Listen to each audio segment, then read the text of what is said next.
Sa mga hindi pa nga po pala nakapanood ng ating grocery shopping vlog, pakicheck na lang po ang ating Facebook page. Dahil for today's video ay papakita ko naman po sa inyo kung paano natin inayos ang ating mga pinamili. At bago nga po pala natin ilagay ang lahat ng mga yan, ay naglinis nga po pala muna tayo ng ating refrigerator. And after nga po pala natin mag-grocery dyan, ay bumili na nga rin po pala kami ng isang tray ng egg sa halagang 170 pesos. At ayun na nga po pala lahat ng mga pinamili natin. At yung iba nga po pala dyan ay dating stocks na. At habang naglilinis nga rin po pala tayo dyan ng ating refrigerator, ay pinagtatanggal na nga po pala natin dyan ang mga expired na. Kaya kung nakikita nyo nga po, ay marami pa po tayong space na pwede pa po natin malagyan. At ipapakita ko nga rin po pala sa inyo kung ano po ang laman ng mga storage box na yan. At yung una na ipapakita ko nga po pala sa inyo dyan ay ang ating mga sibuyas. At nabili nga po pala natin yan ng 75 pesos per kilo. At medyo malalaki lang po ang mga yan. At yung next naman ay ang ating bawang. Na bumili po tayo dyan ng kalahati sa halagang 70 pesos. Meron din po tayo ditong mga natirang kalamansi. Na pinitas lang po natin yan sa ating likod ng bahay. At yung laman naman po ng storage box ng Jollibee ay ang ating mga dried fish na dulong. Na binili pa po natin yan sa Pangasinan. Meron nga po ulit tayo dito another tuyo at sapsap. Bihira nga lang po pala ako magluto ng mga yan dahil napaparami ako ng kanin. At ang kalahating kamatis, na binili naman po natin yan ng 60 pesos ang kalahati. Yung last ay ang ating munggo. Yung next naman ipapakita ko po sa inyo ay ang ating food pantry.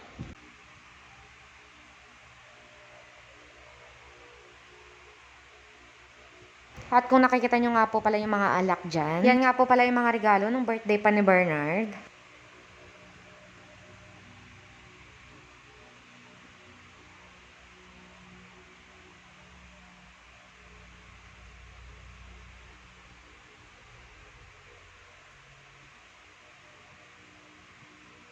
At hanggang dito na lang din po ang vlog natin for today's video. At maraming salamat sa iyong panonood.